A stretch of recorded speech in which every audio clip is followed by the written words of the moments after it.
I don't understand which history books the learned Home Minister has read, which authors he has consulted.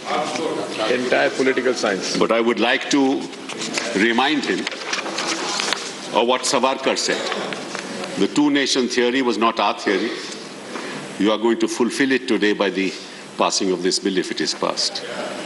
Savarkar said, and I quote, "As it is there are two antagonist nations living side by side in India." That's not us.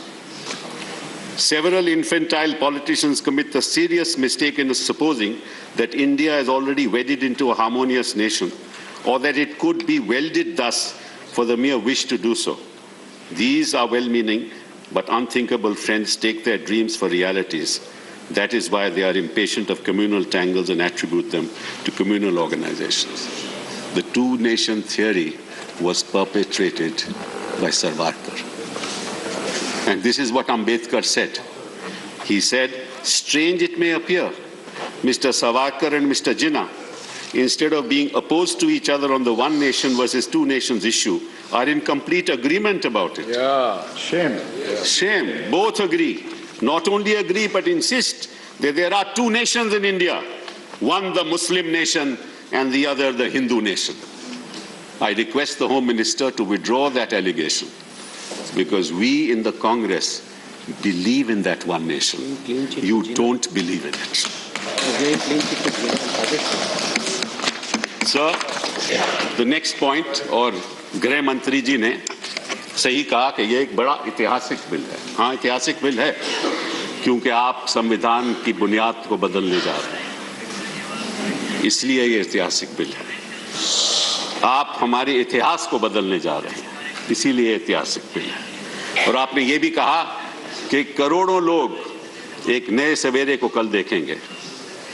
मैं आपसे ये भी इल्तिजा करना चाहता हूं कि लाखों लोग की रात खत्म नहीं होगी, ये काली रात खत्म नहीं होगी. आप कहते हैं कि आपके प्रधानमंत्री जी सबका साथ और सबका विकास में विश्वास करते हैं. सबका विश्वास तो उन्होंने खो दिया, क्योंकि 2014 से लेकर अब तक सबका साथ उन्होंने कभी भी नहीं दिया. You said rise above politics. I request you, Home Minister, you rise above politics, because this is nothing but politics. You are destroying the future of this country. Sir, I have the following things to say and following objections about this bill. First, this bill gives legal color to the two-nation theory, which I have already stated. Two, religion cannot be a factor in the acquisition of citizenship that has been rejected by the Constitution of India. So there are three concepts that you must understand, which is the basis of citizenship. Number one, born in the territory of India. Number two, my parents were born in the territory of India, descent. And number three, that I am ordinarily resident in the territory of India. There is no fourth concept on the basis of which citizenship can be granted. Sir, I might tell you something very interesting. I belong to a family which used to live in Lahore. I came to India and I was born here in 1948, but my brothers, my sister, my parents, my grandparents were all born in Pakistan. We were all refugees. When we came to India, we were not citizens of India. Why? Well, because we were not born in the Republic of India. Therefore, we were not citizens of India. But there was a provision in the Constitution which said that if you are born in an India of 1935, undivided India, then you shall be a citizen of India. But that was not the only thing. I had to become a resident of India. I had to come to India 6 months prior to July 1948. And if I came to India 6 months prior to that, I would have been a citizen of India. So residence, ordinary resident, bona fide residence is an essential element for being a citizen. For those who came after the 19th of July 1948, they had to file an application before an appropriate authority. And in that application, before they filed it, they should have been resident in India for the last 6 months. They too could not get citizenship. So that's the basis and the foundation of citizenship. That's why Mr. Chidambaram asked, who has advised you to do all this? Who has advised you? Who has given you that opinion from the Law Ministry and the Attorney General? None. Let me tell you something else now, sir. Under Article 11, there is a provision which says that through another act, through a law made by Parliament, somebody can acquire citizenship or terminate citizenship. That is the Citizenship Act. Now, so the Citizenship Act, some very interesting provisions. Let me just tell you, just a couple of them. The Citizenship Act says that if you are born in the territory of India from January 26, 1950 to July 1, 1987, you shall be a citizen of India. If you are born in the territory of India from July 1, 1987 to when the 2003 bill has been passed, which was passed in 2004, which is the Citizen Amendment Bill, you shall be a citizen of India if one of your parents is a citizen of India. And if you are born after 2004, you shall be a citizen of India if one of your parents is a citizen of India and the other is not an illegal migrant. That is the condition of the Citizenship Act.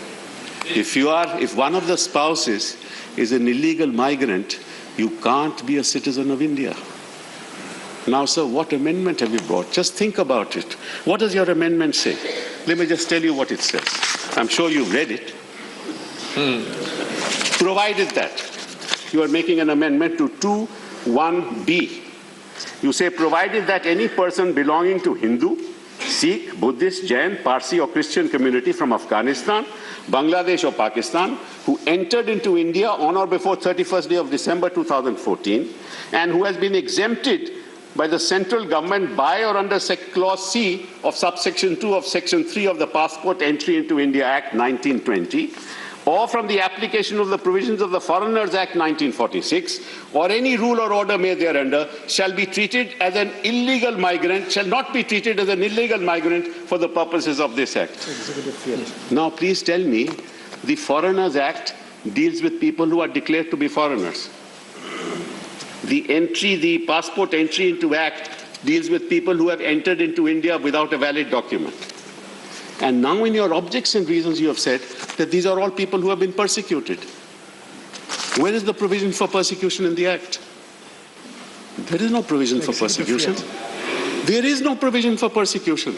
If a man came from Bangladesh or from Pakistan into India in 1972 and he has been an illegal migrant after 1972 till date, how will he prove, how will you say that he has been persecuted? Unless he says that he was persecuted. Amongst all the people who have come to India without any legal documentation, has anybody said that they have been persecuted? Do we have a law here which says that you apply and say that you are persecuted and you shall be granted citizenship?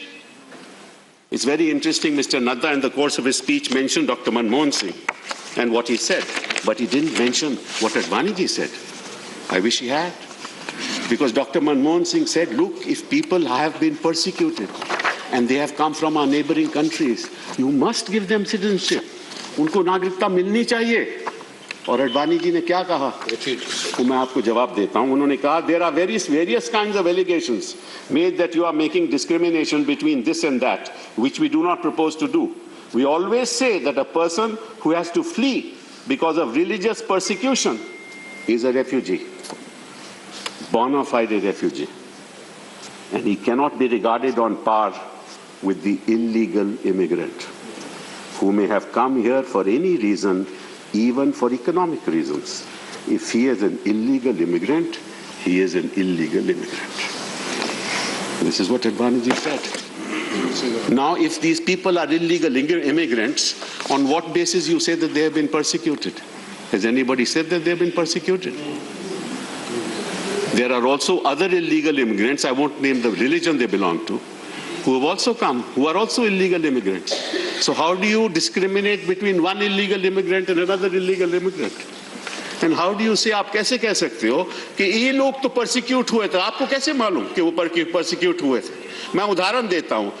एक शख्स यहाँ 1972 में आया, 1972 में आया, उसके 2-3 बच्चे हैं, उसकी मृत्यु हो गई, आज वो है नहीं, उसके बच्चे कहते हैं मुझे सिटीजनशिप दो, आप कैसे दोगे? जिसकी मृत्यु हो गई वो तो कह नहीं सकता कि भाई वो प्रोसिक्यूट हुआ था, उसने कभी पहले कहा है भी नहीं, तो बच्चों को सिटीजनशिप कहां से मिलेगी? किस आधार पे दोगे आप? वो मापदंड क्या है? किसी ने कहीं गया है, बोला है, इन ये जो लाखों लोग हैं जिनकी आप बात करते हो, 19 लाख, चलिए 19 लाख की बात करते हैं, उनमें कितने हिंदू हैं? 5 लाख है, 6 लाख है, 10 लाख है, 12 लाख, उसके बारे में बात नहीं करूंगा मैं। लेकिन किस ऐसे हिंदू ने कहा है कि मैं परसिक्यूट हुआ था?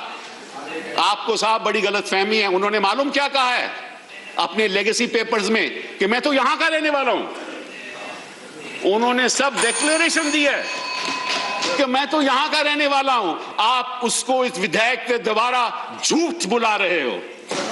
Please conclude. जो शख्स 1 सेकंड सर, जो शख्स कह रहा है कि मैं तो हिंदुस्तान का रहने वाला हूं, आप उसको कहना चाहते हो नहीं नहीं तुम हिंदुस्तान के रहने वाले नहीं हो। तुम कहो तो तुम तो बांग्लादेश से आए थे और क्यों परसिक्यूट हो रहे थे, इसलिए हम आपको सिटीजनशिप देंगे। ये किस किस्म का कानून है? आप क्या कर रहे हो संविधान के साथ? आप धज्जियां उड़ा रहे हो संविधान से। आपका मकसद क्या है? आपका मकसद तो हमें मालूम है, 2014 से हमें मालूम है आपका मकसद क्या रहा है। कभी घर वापसी, कभी लव जिहाद, कभी ट्रिपल तलाक, कभी सीएबी, कभी एनआरसी, फिर दोबारा एनआरसी, मतलब के फिर 370। आपका लक्ष्य हमें मालूम है, आपका लक्ष्य मालूम है, आपका नजरिया भी मालूम है। आप नाम से, किसी के नाम से पता करना चाहते हो इस देश में वो रहेगा या नहीं रहेगा। आपने एक बड़ी आपत्तिजनक बात की शुरुआत में। आपने कहा कि वो जो मुसलमान यहाँ हैं उनको डर करने की जरूरत नहीं। किस मुसलमान के आपसे डर है? हिंदुस्तान का कोई मुसलमान आपसे डरता नहीं है।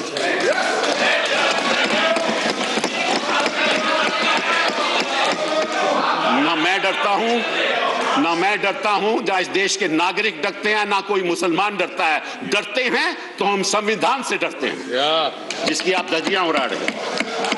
Sir, दूसरी बात sir, just I'm just finishing. Just my third. There are 4 more speakers from your party. Sir, few minutes. 4 more. Just give me. Just third point, sir. They are targeting a community without naming it. In this bill, they are targeting a community without naming it. It violates the basic structure of the Constitution. It is divisive and exclusive. It will destabilize our polity, and 18 to 20 million people will not trust us. It weakens the foundation of our culture, of our beliefs, of our ethos. It has consequences that you can't even imagine. And this is part of your political strategy. The last thing I want to say, sir, is this, that this is legally tenable and legally reprehensible, morally reprehensible. Those who have no idea of India cannot protect the idea of India. Don't convert this Indian Republic into a Jurassic Republic where there are 2 dinosaurs. Thank you. Thank you. Before I call the next speaker, this is for information of the leader of the Congress party that only 17 minutes left for the remaining speakers of your party. So accordingly, the time will be allocated. So, Ms. Saroj Pandey. धन्यवाद उपसभाध्यक्ष जी। मैं आज इस नागरिकता संशोधन विधेयक के समर्थन में खड़ी हुई हूं और आज में संसद में ये एक ऐतिहासिक दिन है। इस ऐतिहासिक दिन तो राज्यसभा में गर्मागर्म बहस चल रही है नागरिकता संशोधन बिल पे। कपिल सिब्बल को बोलते हुए आपने सुना, उन्होंने बीजेपी पर यानी सरकार पर एक तरीके से आरोप लगाया कि इतिहास को दोबारा लिखने की वो कोशिश ना करे।